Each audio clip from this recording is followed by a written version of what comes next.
What's up guys, if you like the sound of enemies shattering into 1,000 pieces and look back fondly at the good old days when Spark Totems was the shit, then this build is for you.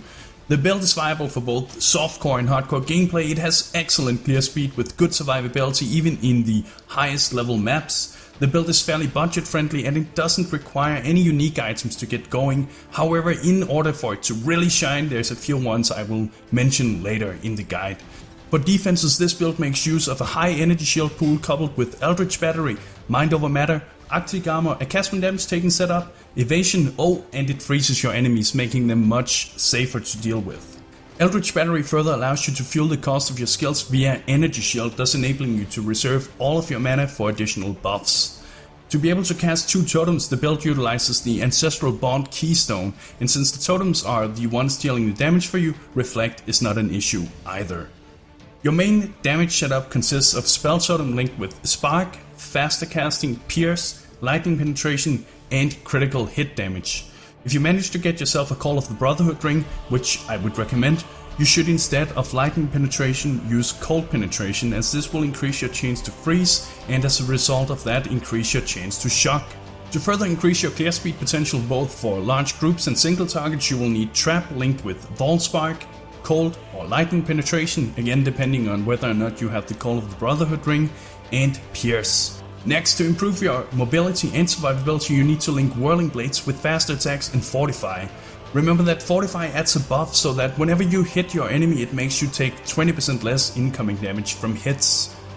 In your other 3 link I recommend Vault Discipline, Flame Golem and Increased Duration. Vault Discipline will make you rapidly recharge your energy shield even when taking damage. Together with Mind Over Matter, this makes you significantly more tanky in those situations that calls for that little extra aid.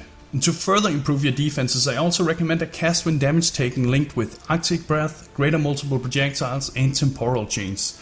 With this setup you will, whenever you take a big hit, cast Arctic Breath and Temporal Chains at your enemies, thus making them much slower and you much safer.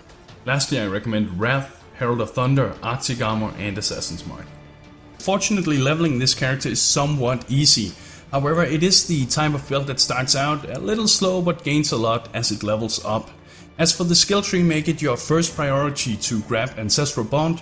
From here move towards the Shadow Start and pick up the Sniper Notable and the various Life Notables. Then the Elemental, Life and Spell damage in the Templar area. And please note that when you have more than 1,000 energy shield available, I recommend picking up both Eldritch Battery and Mind Over Matter. Lastly, focus on grabbing the remaining crit, life and duel nodes throughout the skill tree.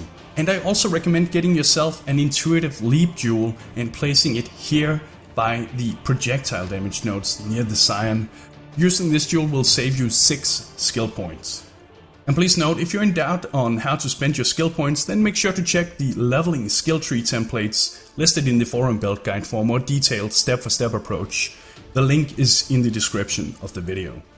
And lastly, to speed up the process of early game leveling, I also recommend getting yourself a red circuited Knight's Hold Talisman, then adding in the Flame Totem, then around level 40 buy yourself a cheap 5 link and start using Spark Totems in that setup. For your gear, you primarily need to look for affixes such as increased spell damage, critical strike chains and multiplier, cast speed, life, evasion and energy shield to make yourself more tanky. Remember that the more energy shield you have, the more effective Mind Over Matter becomes, and that makes you more tanky. And of course, make sure to get enough elemental resistances so that you can be capped at 75% in Merciless. And if necessary to cover your strength and dexterity requirements of your skill gems, try to get a bit of those attributes on the gear you craft or buy or trade as well for the character. As for unique items, there is, as I mentioned in the beginning of the guide, no mandatory or required ones to make the build work. However, I strongly recommend saving up for a Call of the Brotherhood ring. This ring will increase your lightning damage, but more importantly, convert 50% of your lightning damage to cold damage, allowing you to freeze and shatter your enemies. It also makes it so that you have a 100% chance to shock against these now frozen targets, thus greatly increasing your damage. Besides that, I would also recommend getting Maligaro's Virtuosity for the simple fact that they greatly increase your damage by improving your critical strike chains and multiplier. For duels, I recommend looking for a mix of the following affixes: Increased critical strike multiplier, increased maximum life, increased critical strike chains, increased spell damage, increased totem damage, increased cast speed, and so on. And then finally, the flask setup I recommend is 2 Divine Life Flasks of Staunching, 1 Surgeon's Granite Flask of Iron Skin, 1 Surgeon's Jade Flask of Reflexes, and a Ruby, Topaz or Sapphire Flask depending on the content you are farming. You won't need a Quicksilver Flask since you can use Whirling Blades instead. And that's it guys, make sure to check the forum guide for more details and for future updates to the build. If you have any questions, feel free to ask in the comments in the forum post. Subscribe to the channel if you enjoyed the content. Thank you for watching, and bros, do you even nerd?